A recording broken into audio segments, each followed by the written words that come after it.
Mbote pekimeza na mabote na bino na ndenge bozuli bako ya kolanda Mag FM ya mokolo lelo ngai donc la kololo nazana plaisir ya ko présenter bino yango.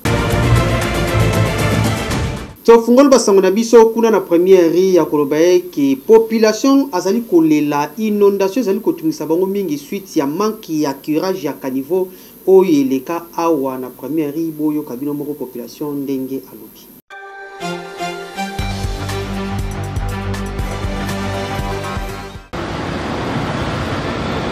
Na o etali ba inondation awa na ville province à Kinshasa toza koloba mekasondie tozali koloba te po ba inondation zeno kosila te mwambula muke bokomo na Kinshasa mobimba mai etelemi neti awa na quartier Funa na première ri ezali na rivière oyo ezwaka mai ebele ke ndorobwa kango na fleuve rivière yango ezwaka mai nyonso e utaka kote yangaba na commune ya Kalamu na quartier Mososo pe awa na première ri ezwaka mai yango eke nango ti ebwaki yango na fleuve Congo mais likambo koyeba ezali eke na rivière yango niveau ba bouteille ya plastique pe ba salite mususu etondi e bloqué penza nzela mai eleka ezali te boromona awa situ na limete na première ri place elekeli entre boulevard na petit boulevard boromona ba salite na ba bouteille ya plastique e mati e sali penza couche moko ndire béton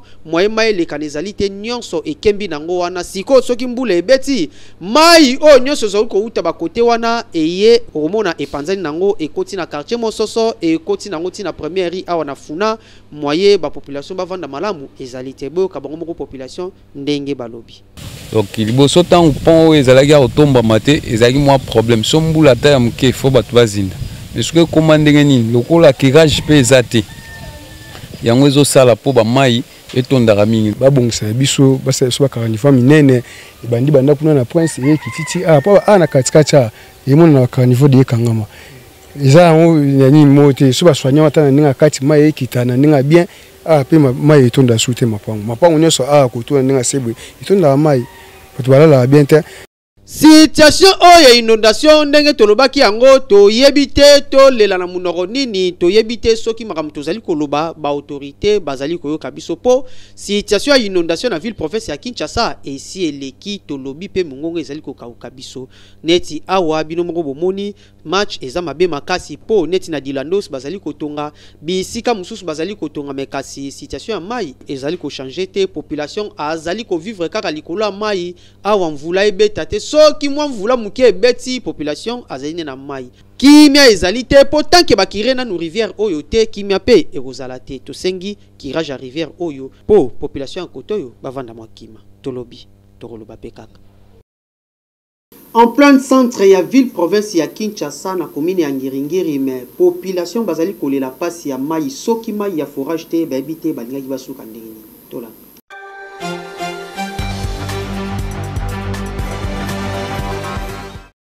Tozali koyeba te soki situation ya mai o na ville province ya Kinshasa ezali kokende wapi parce que population azali kolela ba robinet nyonso na mapango na biso ekoma nango ba échantillon parce que mai ebimaka nango lisusu teneti botala awa na plein centre ville na commune ya Ngiringiri mai ebimaka nango lisusu te tomoni population azali kolela akomi kosomba na ye mai na ba forage tozali koyeba te situation oyo toke nango wapi aussi longtemps Ngiringiri ezali na katikati ya Kinshasa mais régie des eaux apesaka bango lisusu mai te ndenge nini bakoyi kobanda kosomba mai ya ba forage o to ebike mingi esalemaka na ba périphérique ya ba ville mais awa en plein centre ville nde na Ngiringiri bazali kosomba mai ya forage to salaka une semaine voire même 2 semaines mai ezobima nango te soki kute kobima eyaka ba 2 heures wane koya temps mosusu totoki 4 heures eke nango ba maman bazo souffrir na forage na bosanaki forage pe po ça lesengaka courant ezala soki courant ezate ndenge ezana ekosala te alors ce courant ezate de fois faut tozela ti courant ya poto kotoka mai na forage eloko zo bikisa biso forage tala na ngambu bo zo mana forage yango ezo sunga quartier nyonso yo forage oyo soki oyo te nde passe ebi magana ngo metanto 3 jours ti bo 3 jours na ebimite Poto yebi pete soki ko bima lelo soki pe lobe ko bima to yebi pete Biso toyebaka eke ba forage bande kozala mingi na ba intérieur neti na ba mboka bisika oyo régie des zones no akomaka te basali bango ba forage po bikisa bango soit ba forage ya foko to pe misusu ba forage kaka bache ba robinet po bande kona biso bande ko vivre na ba intérieur bazwa mai ya komela pe ya kosela misala kasi awa na centre ville ya ville province ya Kinshasa ezali capitale ya République démocratique du Congo na commune ya Ngiringiri commune o esalame pe bandaka la régie des yeux c'est à kota pe bandaka la kasi population azongeli kotoka mai na forage pona nini pour régie des eaux ba robinet na nyonso ekoma na ngombe échantillon et za pasi pe ma ba kondia régie des eaux bota la situation oyo bobongisa musala na bino po soki boye ekosimba te. Totikali kaka na commune ya Ngiringiri pona koloba eke population bazali ko sepela ndenge président de la République Fachi Beton Mukwantombolo azali kotongela bango banzela kasi bazali kosenga ete ba travaux ekende mbango surtout awa to commune époque ya mvula makambo yango ezali kokende mwa malembe selon population ya Ngiringiri to anda ba détail na commentaire oyo.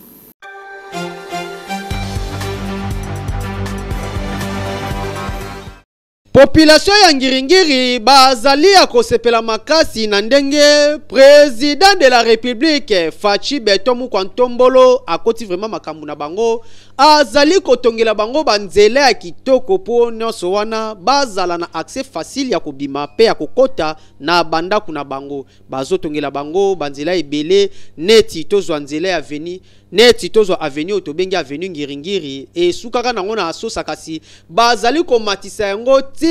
ekobima na 24 po batuta na bien na commune ya Bandal toye kotoyo kaka ndenge batongela bango direction ya Gambela direction ya Shaba pe direction ya Sosa bazali lisusu kotongela bango direction ya Birmanie pe direction ya Sayo nyonso wana po na esala kitoko population ya Ngiringiri azali ko sepela mais kasi population ya Ngiringiri azangi pe kaka ba besoin te ba besoin ezali ko continuer kaka pe bazali toujours ko senga epa ya ba autorité basa lisusu makambo malamu lisusu po bango ba continuer ko sepela toyoka. Nazo féliciter bande ko na biso o basale asosa banda avenue Ngiringiri okenati na manifeste. Nazo féliciter bango basali musala wana selon chef de l'état musala wana to beti maboko asosa esili. Nazo féliciter nzela oyo nano esilité mais na féliciter bango po na bi banzela bazo sala Birmanie po ebani na mabwana toza bato mususu mais toza penda na gouvernement te mais tolandela misala mais ba yibi bisote ebani na mabwana mais lelo bakatisi na ngamwa kasavubu awa félicitations toza sima na bango musala esili musala na bango ezoke nano na ba chema kadama te mais to féliciter bango bazoke na musala bien. Misala ezali kosalema kitoko awa na commune ya Ngiringiri kote ya banzela balobi président Fachi Beton vanda na ngwende na yo rumela pe bapesi longonya na ba société nyonso oyo bazali kotongela bango banzela kasi balobi to komi pe déjà na mvula esengi ke misala yango ekende mwa lombango po esunga bango babimaka malamu pe bazongaka malamu parce que ndenge to komi na ba période ya mvula awa soki misala yango ezali kokende mbangu te ekopénaliser pe bango kutu na mwa circulation na bango ndenge bande kotamboa nango bakoma kotamboa na mwa pasi parce que koto yo babwaki bakayas koto kuna banje telemi kote kuna batimulaki libulu koto mai pe telemi tant voulait robeta et ko déranger bango yango wana balobi longoni na batu nyonso bazali kosala misala awa longoni na ba autorité kasi misala e kende mwa lombango po bango ba sepela lisusu kitoko na banzela na bango bazali kotongela bango Fachi Beton longoni ya population ya Ngiringiri ba pesio na ville province ya Kinshasa ba avenue ebele bazalaka na bango na ba plaque d'adresse te awa soki ko luka mutu zalaka makasi na mutu tunda ba détail.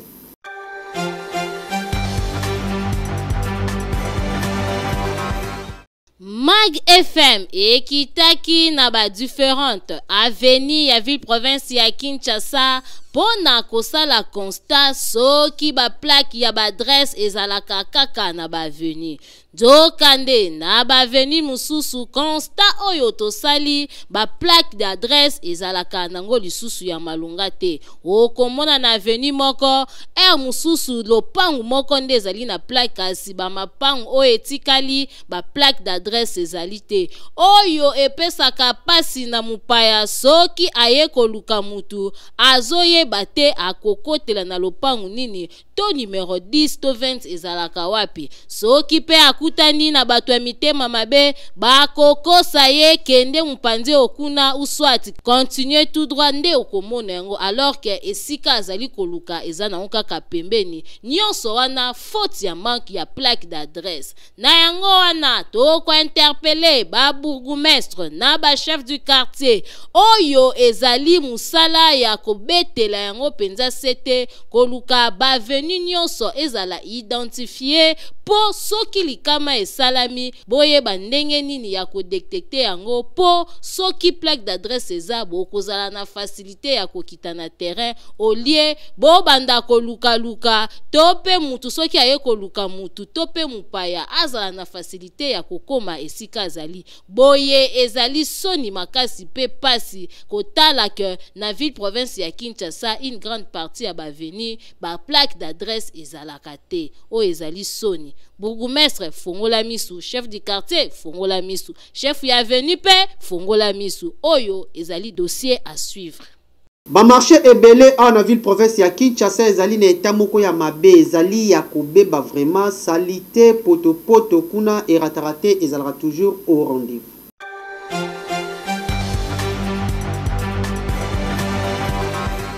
Bawenze mingi ya ville province ya Kinshasa ezalaka lisusu neta ya malunga te oyo ekoma kopesa pasi mingi na bateki po batekaka na ba condition ya mabe. Soki otamboli na bawenze nyonso oko constate salite ba fulu ba mai ba mesa ya malunga te oyo ko permettre bateki batanda biloko po bateka lolenge esengeli. Nzokande bafutaka ba taxe na bango chaque jour oyo bambongo wana ebongi esala misala ya ko entretenir bawenze kasi bateki bamitunaka mingi soki bambongo yango ekendaka wapi po mbongo epesamaka chaque jour kasi wenze ezali kotikala kaka na eta ya malamu te pe ezali kobeba de plus en plus.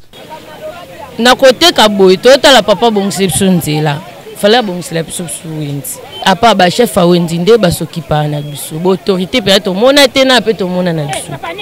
wenzi otande ndengeza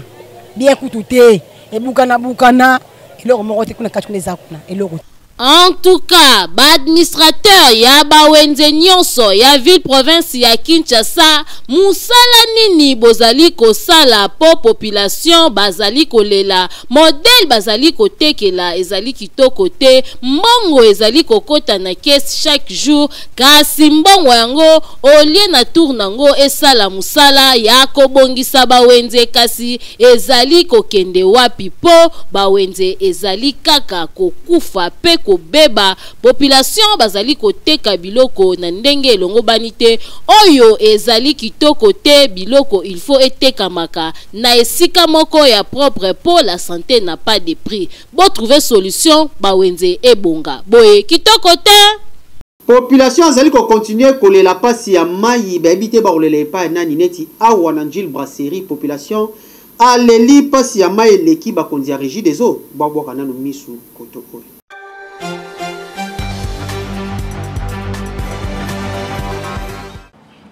Na quartier Njil brasserie plus précisément na commune ya Nsele population ya côté oyo bazali na pasi makasi na o etali mai ya régie des eaux awa mbula mai ya régie des eaux bamela bayebi yango kutu te po esali bane ebele makasi bazalaka na bapompe te awa eloko esungaka bango ezali kaka mai ya mabulu ya basource nde bamelaka kasi pona kosala misala misusu kosokola bilamba kosokola basani bayaka nde na rivière Njili nde esungaka bango basokola kaka ndenge bozali komona eloko ekamwisaki Mag FM jar ya linuka oyo bazali kosokolela basani ezali nde matiti bakatikati matiti une grande quantité banyefuli yango kaka ndenge bozali komona bapakoli savon abandi konika banzungu chweke ti ekotela kokamwa makasi population kotoyo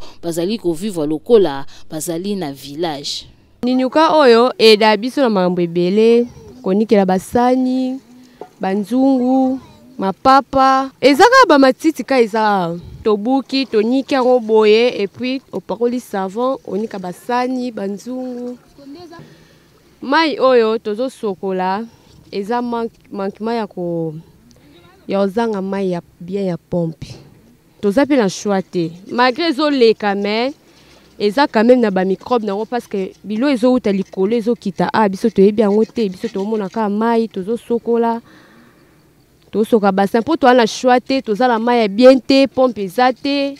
donc choix eza te mama yango tozosala kaka tosokola na osokola nzoto bainfection bamaladi ebele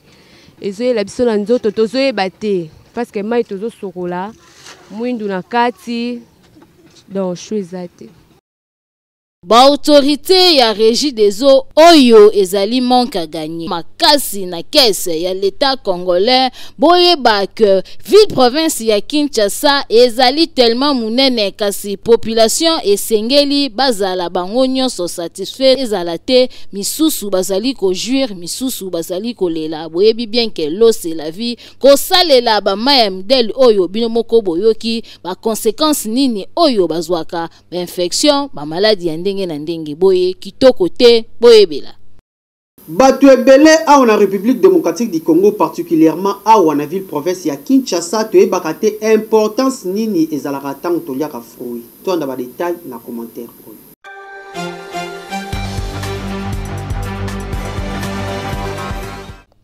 Kolia fruit ezali très important na nzoto ya mutu po ba médecin ba pesaka conseil pe ba betaka sete esengeli na mutu alia 5 fruits par jour po ezali na ba vitamine ebele kolia ba différentes fruits ezalaka vraiment kitoko makasi nzokande bakinois bango vraiment na dossier wana babete yango mama na kara pomo na kinois azala na culture ya kolia fruit ezalaka vraiment rare makasi kinois amesana na ye na boule d'ambiance oyo babengaka fufu alors que ezali kitoko te po ba fruit ezali na ba vitamine ebele kozala na vitamine C po na bango eloko wana ezalaka vraiment na mitu na bango te bo kandenge balobaki. Fruit na nzoto ya moto ekopa ba membre ba vitamine ezanga na nzoto ya moto ezoli ya fruit wana ba compléter ba vitamine ezanga kate fruit wana ezozongisa ba vitamine na foto wana mona lokwa ba orange ba mangue bitabe ba nana esalaka nombre na kati ya moto ezaka bien po moto aliana ba fruit epotaka manga bebe na nzoto ya moto so ba fruit ba pesa ba vitamine C ba fruit ba pesa ba vitamine A aba fruit pe o c'est quoi digestion ya vie pas pour la bonne digestion ngapenda na wala fruit nyos na vie na ngai ngapenda fruit nyos na lia po nyos ezango na importance na nzoto ya na santé ya moto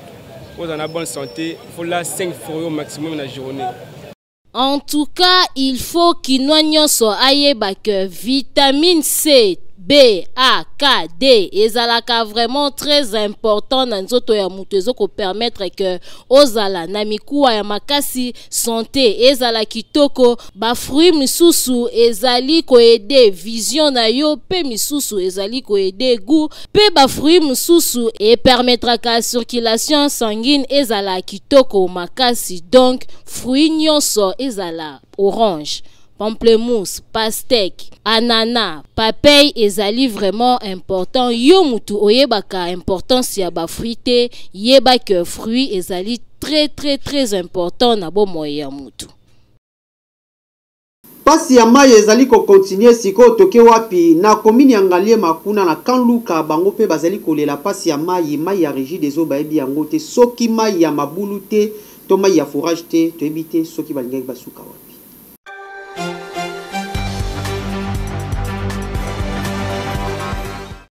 Balobaka l'eau c'est la vie kasi awa na Kanluka na commune ya Ngalie ma plus précisément na quartier Lubudi l'eau c'est la souffrance population bayebi na bango mai ya régie des eaux te botala mai basalelaka yango oyo mai ya source kasi modele ya mai yango ezaleli pardon mai oyo yango bamelaka yango basalelaka misala nyonso kasi kaka meme esika yango bana bazali kosokola wana tala ndeti oyo akanisi azali na piscine akwei chubu kaka na kosokola wana mwa masuba mukepe ekotanga nango wana kasi mai yango bazomela yango population bazolela po mai ezotungisa bango esalaka bango libumu pasi mai ezali na gu ya mungwa boka bango moko ndenge balelaki toza na mai ya malonga ti donc à part ça ba mai tomela en tout cas donc pesa so ba malade belé toza ba mai ba suksi donc ba mai ba forage. Oui, mais forage est dans moi un peu, mais ils ont pas si mingi. Pour na ninga biso toza na kati ya kalukawa. Na bila population batoza na bango ils ont pas. Mayo ndeza boye soko tango na munoko neti mungwa neti kisi do pom kitangwe za passe. Yango to sengi na l'état congolais ata la biso likambo ya mai. Bakonzi ya régie des eaux population eyebi binote awa na quartier Lubudi bazali kotuna eske bango bazali na ville province ya Kinshasa tope bazali na mboka mususu mai ya régie des eaux ekota po bango pe base retrouver lokola na ba commune mususu soki bokotiseli bango mai esengo o bakozala nango po mbula bamela mai ya régie des eaux baebite Constant ezali ke a na ville province ya Kinshasa bakolo lopango ebele bakoma na bango barwa surtout na o etali garantie locative soki ya che monta o ya lingi yeka kabongo ndenge alobi ata o leta loba balinga kolanda yango te.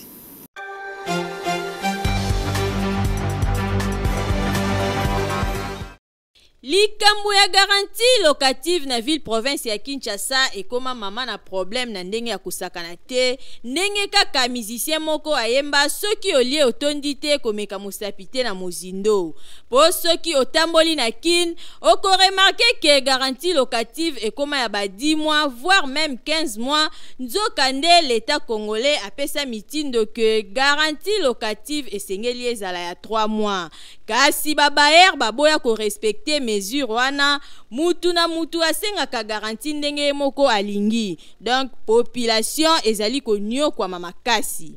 selo ba norme ya l'état ndenge alingi na République démocratique du Congo ezali 3 mois de garantie plus 1 mois ya commission ezali bongo ndenge ezali mais to sala constant na makambo oyo ya ba garantie locative ba bailleur ba propriétaire ya bandako ba respectaka 3 mois ya garantie locative soki ezaka ndako ya $1000 500 ou bien 800 ou bien au muke 400 l'état peut ça conditionner garantie faut 3 mois faut ba respecter garantie ya locataire mais awa ça m'a sauté alobi que l'état atonga ndako te mtatonga ndako nae alors tout ça boni soki l'état na biso aza makasi ameka ko bunda eloko wana po bato bazana bambongo te au moins boké na client azwa ndako tantôt ndako ya $600 $500 $300 mais baer aza ko exiger garantie à 6 mois 8 mois 10 mois ça dépend balobake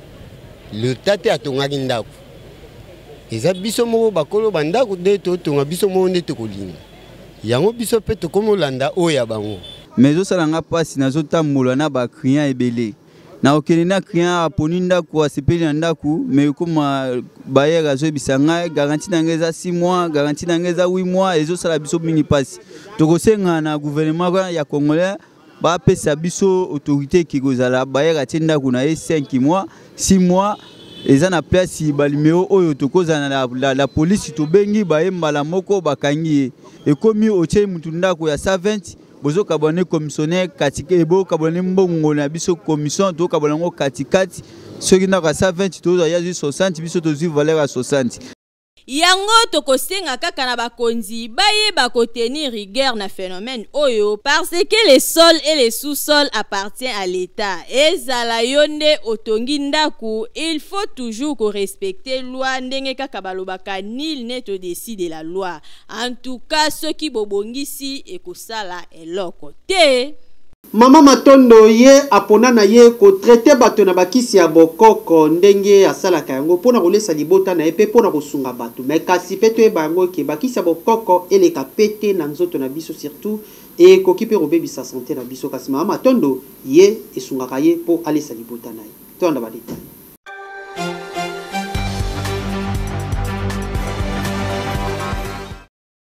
Ayebana na kombo ya Mama Matondo ye atekaka bakisi ya bokoko toujours na cadre ya kala ingangu kala technique aboya na ye kotalela kaka papa po Kinshasa ya lelo pardon soki ozeli kaka papa okoya kozela mokombo so azanga mokila po misala esi ekufa kaka na bakisi oyo nde asungaka libota na ye ndenge ezalaka pe kosunga population na ba maladie ebele oyo na ba hôpitaux traitement ekoki kozala cher mais awa isifi mwa muke ezala ozwi guérison mais keba po moko pe ba inconvénient ezalaka lokola kaka musala nyonso kasi Mama Matondo atangela na ye yango classe te eza kaka mayele nzambe apesa ye boyoka ye moko ndenga expliquer soki mutaye kosomba kisi akoyebisa na kotune nani ozoyoka santé koma ndango ya banda odetere ngai nazoyoka boye ndika tokena na bopitel ndenge ezalaka tana koyoka ebongo nde na kolakisa ye omela kisi oyo nde ozwa kisi oyo obandomela ngo demi verre na tongo avant na nomela ngo na ifolia obelango demi verre na tongo demi verre na pokwa donc apesa ke lokola ndeti kaka lokola ndeti 2 litrage donc ba litre un demi omela ngo pendant une semaine ndeso ameli bongo ye moko tanga okende komela nde akoyoka santé na ye soki ayoki yango normal nde asali nini atiki na ye mais soki mwa normali moko eza quelque part akoya kozongela ntango nayebisa bango fo ozongelanga mpona yeba kisi omeli osentir ndenge nini ngai nasomba bandi na bandeki koteka na Gambia tellement nde napesaki exemple na nga maintenant kwa rentrée scolaire bana baza mike nakoteka siko na porte ndako nde nakendaka kosomba na Gambela bandiki kuna nga mona yebi nzete oyo soki nasali yango kisi mpona maladi busongolo moto akomela yango akoyoka bien mais soki moto esali ye diarrhée seke esali te kisi ekuti maladi ekuti salite nde esali moto diarrhée esala mpe pendant 2 jours te soki ameli yango na ntongo mwana na nsima nango nde akoyoka nde libumu eleki nakomisela yango nzambe mpo nzambe nde moto apesi nga mayele oponga natanga yango na classe te natanga yango na classe te mayele oyo nasalaka oyo nzambe nde moto apesanga yango soki napesi moto ameli nakumisaka yango kaka nzambe bakaka ke deswala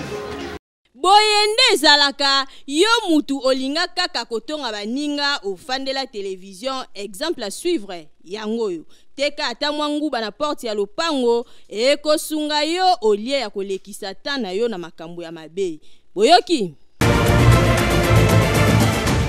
tokomi na suka ya Mag FM ya mokolo ya lelo o ngai donc Clark Kololo nazalaki na plaisir vraiment ya kopresenter bino yango tango na ebake bozali ebele ndenge toyokanaka nga na bino po tolanda Mag pe tolobela makambo ya mboka na biso awa na Mag FM ya mokolo ya lelo napesa mbote epai ya molandi monene ya magazine FM ya lelo pe molandi monene ya FM télévision mobimba ezali nani ezali bongo anambi ya la carte qui gagne mwana mutekete mwasi kitoko oyo amataka avion pe akendaka Dubai akendaka partout lokola moto azozwa taxi bis po akende na ye na zando anambi ya mwana mutekita mwana muluba mwasi kitoko la carte qui gagne ngai donc la kololo na pesi susu merci na équipe technique oyo batenir nga compagnie aujourd'hui na sima ya caméra nazaki na Enof Mafuka na montage tozaki toujours comme d'habitude na Francis Peta pe na régie finale tozalaki na notre directeur Gelor Mouya topesi susu merci na notre papa le numéro 1 ya FM télévision mobimba pe ya fondation Maluwa mobimba ezali nani ezali papa na biso maître Billy Cléophas Maluwa oyo alobaka na biso toujours nul n'a le droit d'être heureux seul sur cette terre na pesi bino mbote partenaire so bolanda ngai bo continuer toujours kolanda Mag FM pe ko pesa biso confiance pe bo continuer kolanda FM télévision mobimba Naki.